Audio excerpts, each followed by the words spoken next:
The rhythmic hum of the restaurant's activities provided a backdrop as I continued my duties as the security guard. The enigma that was Fred, the manager, lingered in the air, but my focus shifted as a new presence entered the scene. Emma. She floated through the restaurant like a breath of fresh air, her blonde hair cascading down her shoulders.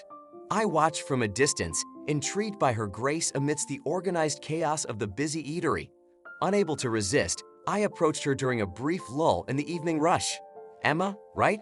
I'm Adam, the security guard. Welcome aboard." I greeted her, my marine instincts urging me to establish connections.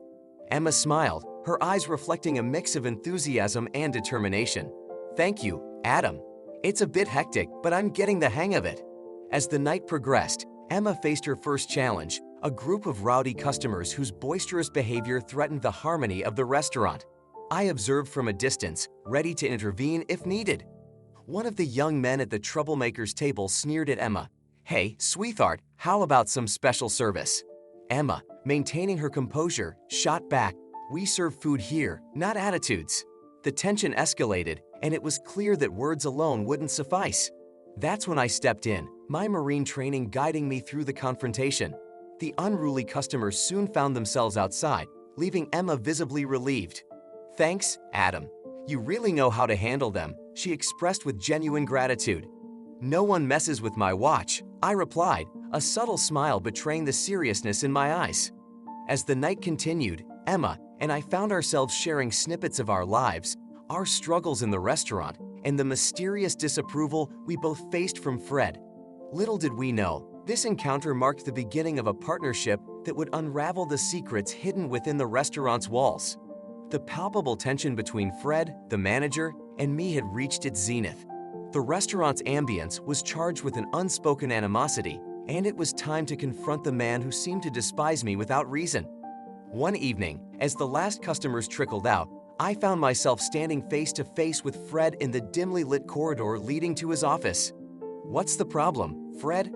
We need to talk," I asserted, my tone firm and resolute. He looked at me with disdain, his eyes narrowing. "Talk about what, Adam? You've been nothing but trouble since you got here." I took a deep breath, my marine discipline helping me maintain composure. "I've been doing my job, ensuring the safety of this place. If you have an issue, let's address it." Fred scoffed, dismissing my words. "You think you're indispensable, don't you? This is my restaurant, and I don't need some ex-Marine telling me how to run things." I could feel the frustration building within me, but I held back. "It's not about telling you how to run things, Fred. It's about working together for the benefit of everyone here." He leaned in, his voice dropping to a dangerous whisper. "You're on thin ice, Adam. Don't push it." As the confrontation continued, Emma approached, having overheard the exchange. "What's going on here?" she interjected, concern evident in her eyes. Fred shot her an irritated glance. "This doesn't concern you, Emma. Stay out of it."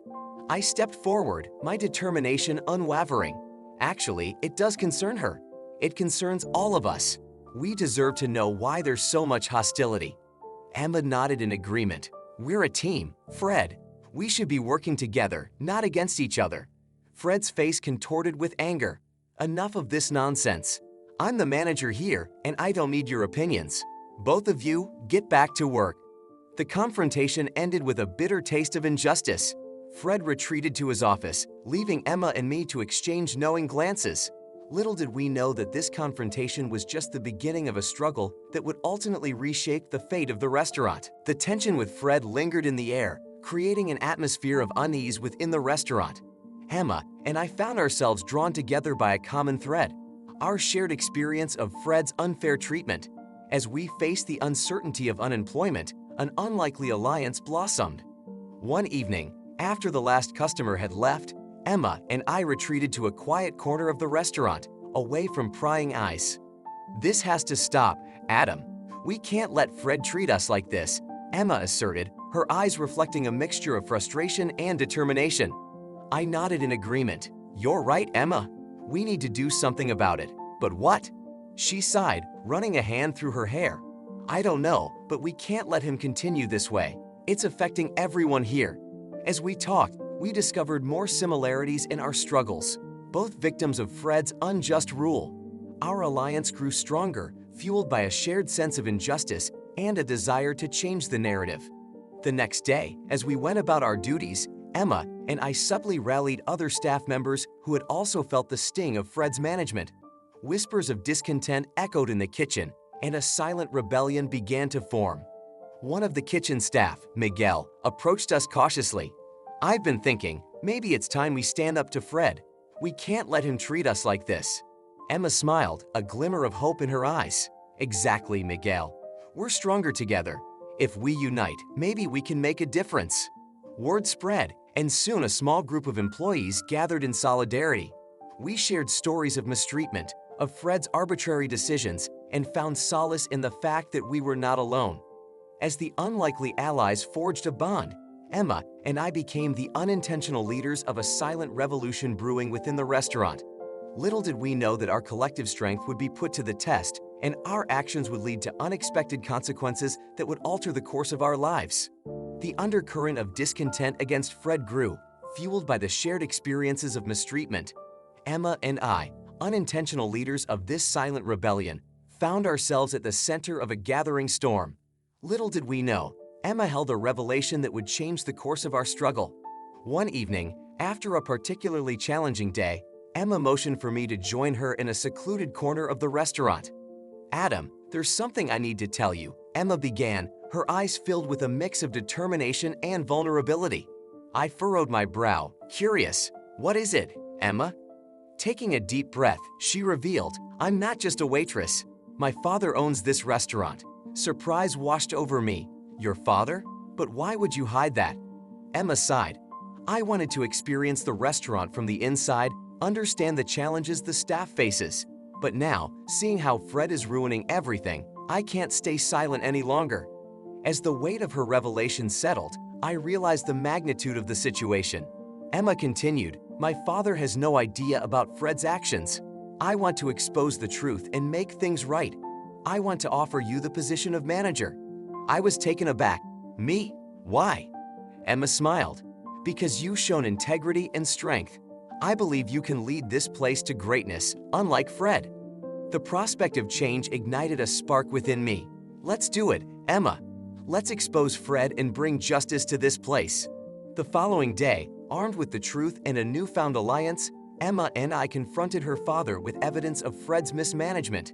The real owner was shocked but grateful for our courage. Emma addressed him, "Dad, we need change. Adam here is the one who can lead this restaurant to success." Her father nodded, understanding the gravity of the situation. "Fred, you're dismissed." Fred, caught off guard, sputtered, "This is ridiculous. They're just trying to take over." But Emma's father had seen enough. "Your reign ends here, Fred." As Fred stormed out of the restaurant, Emma turned to me. "Adam, will you take the position of manager and help us rebuild?" I nodded, ready to embrace this unexpected opportunity. Little did I know that this revelation marked the beginning of a new chapter, one where justice and redemption would prevail. Emma's father, pleased with the turn of events, extended a handshake. "Welcome aboard, Adam.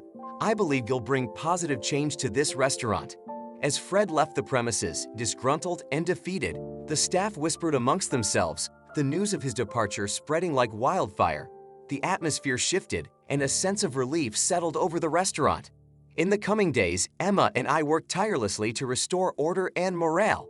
The staff, once burdened by Fred's oppressive management, now embraced a newfound optimism. The restaurant underwent a transformation, both in leadership and atmosphere. Little did we know that Fred's downfall was just the beginning of a journey toward redemption and success. The once divided staff now stood united, ready to overcome the challenges ahead. As we embraced this new chapter, Emma and I discovered that sometimes the most unexpected alliances and revelations pave the way for brighter futures. With Fred's departure, the restaurant experienced a rejuvenation that surpassed everyone's expectations. Under my leadership and Emma's unwavering support, the staff rallied together to bring about positive change. The once tumultuous atmosphere transformed into one of camaraderie and determination. As days turned into weeks, Emma and I found ourselves spending more time together, not just as colleagues, but as friends who had weathered a storm together. Our bond deepened, and an unspoken understanding grew between us. One evening, as we took a break in the quiet corner of the restaurant, Emma looked at me with a sparkle in her eyes. Adam, this place owes its revival to you. I'm grateful to have you as our manager. I smiled, appreciating her words. It's been a team effort, Emma. We've all played a part in making this happen. Amidst the success of the restaurant's turnaround, our friendship evolved into something more profound. The shared challenges and triumphs had forged a connection that surpassed the boundaries of a professional relationship. One day, as we were discussing upcoming plans for the restaurant, Emma's gaze softened. You know, Adam, there's something more than just success here. I've come to care about you, not just as a manager, but as someone special. I was taken aback, and a warmth spread through me. Emma, I feel the same way. Through all the chaos, you've been my anchor. Our friendship blossomed into a romantic relationship, adding a new dimension to our journey. The restaurant thrived under our joint efforts, attracting more patrons and earning a reputation for its welcoming atmosphere and excellent service. As we celebrated the restaurant's success, Emma's father approached us with a twinkle in his eye. You two have done wonders here. I couldn't be prouder. The restaurant has not only flourished, but become a place where people feel a sense of belonging. Emma and I exchanged glances, acknowledging the shared pride in our achievements. She turned to her father, saying, Dad, Adam's leadership has been the key to this success. We've become a family here. The realization that we had not only built a successful business, but also a close-knit family within its walls filled us with a sense of accomplishment. Love had found its way into our lives, and success had become a byproduct of our resilience and unity. As we envisioned a future filled with shared dreams, we knew that the challenges we faced had only strengthened our bond. The restaurant had become more than just a place of work. It was a testament to the power of love, determination, and the unexpected alliances that life had bestowed upon us.